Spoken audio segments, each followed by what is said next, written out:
Most goalkeepers train hard, they work on their diving, their positioning, their reactions, but the truth is, training is only half the battle. After 20 years as a goalkeeper, I've tested every recovery method out there. Some worked and some were just a complete waste of time. But there are 6 things that top goalkeepers do that most others ignore. If you follow these 6 recovery secrets, you'll feel fresher, stronger, and more explosive every time you step onto the field. But if you skip them, you're making your game 10 times harder than it needs to be. Step 1. The final whistle blows, your adrenaline is still pumping, your jersey is soaked, and your legs, they feel like they've just done 90 minutes of lunges.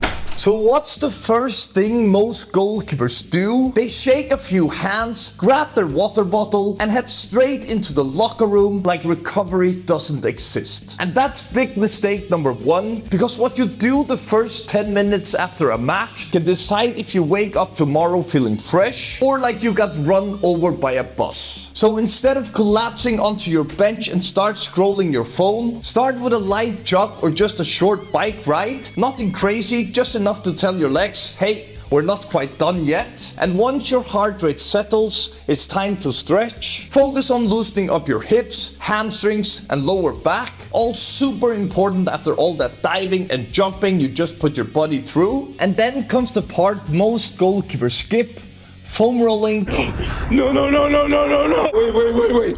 And yeah, I get it, foam rolling can be painful, but trust me, that discomfort you're feeling now is way better than waking up sore tomorrow and only training at 50%. Do this right and your legs will feel loose and ready tomorrow instead of stiff and heavy. Now let's move on to step number 2. And we're feeling pretty good, right?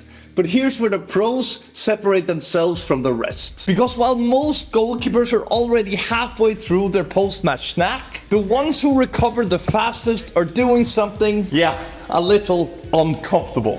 They're stepping straight into a freezing cold water. Now I know what you're thinking, an ice bath? Seriously, that sounds miserable, and yeah, it's not exactly a warm hug, but if you can handle a few minutes of discomfort, you'll flush out muscle fatigue, reduce swelling, and wake up feeling like you never even played. And now that your body is cooling down on the outside, it's time to focus on what's happening on the inside. Let's move on to step number 3. A lot of goalkeepers get this next part completely wrong. Some grab an energy drink, some go straight for a big meal of junk, and some, they eat absolutely nothing and wonder why they're feeling dead the next day. Here's the truth, right after a match, your muscles are drained, your energy stores are low, and your body is begging for the right fuel. And no, this doesn't mean stuffing yourself with pizza or even having a protein bar, although it's better than nothing. The best thing you can do within 30 minutes of playing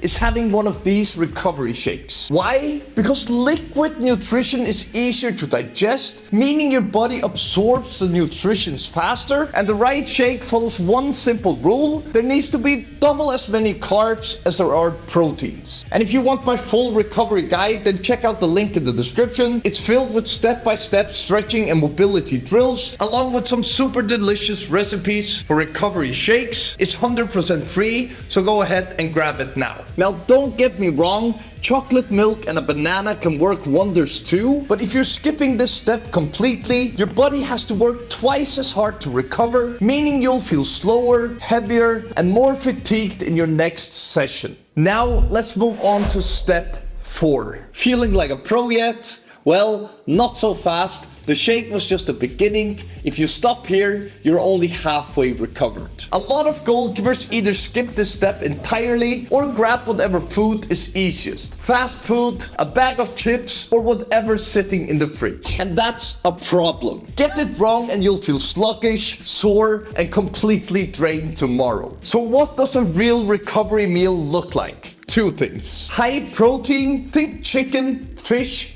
eggs, or some plant-based protein if that's your thing, and high carbs like rice, pasta, and potatoes. Whatever works for you, just make sure they're in there. Look, I'm not saying that you can't enjoy yourself after a match. If you want a burger or some pizza, that's fine. But if recovery is the priority, make sure that you get the right meal in first, and then you can go wild. Now, let's move into step number 5. Okay, so we got our body covered, but if you think recovery is only about your muscles, then you're missing out a huge piece of the puzzle. After a match, a lot of goalkeepers keep replaying everything in their head, the saves they made, the goals they conceded, and that one cross they should have gone for but didn't. And look, analyzing your own game is great, it's fantastic, but not right now. Right now, your focus should be on resetting. Because if your mind is still racing hours after the match, your body stays in stress mode, and that means higher cortisol levels, slower recovery, and worse sleep. So what do you do to actually switch off?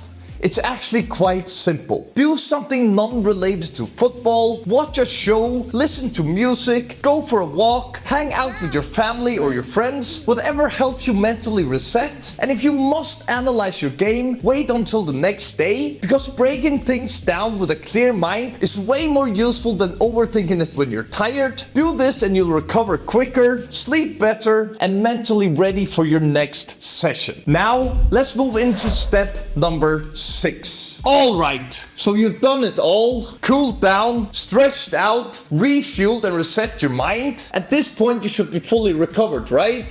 There's one more thing we need to do, and if you don't get this one right, everything else you've done today won't matter. And most goalkeepers will do all the right things. They stretch, they foam roll, even take an ice bath. But then they stay up scrolling on their phone until 3 a.m. and they wonder why they feel slow, sore, and exhausted the next day. So if you're not getting 7 to 9 hours of quality sleep every night, you're making recovery 10x harder than it needs to be.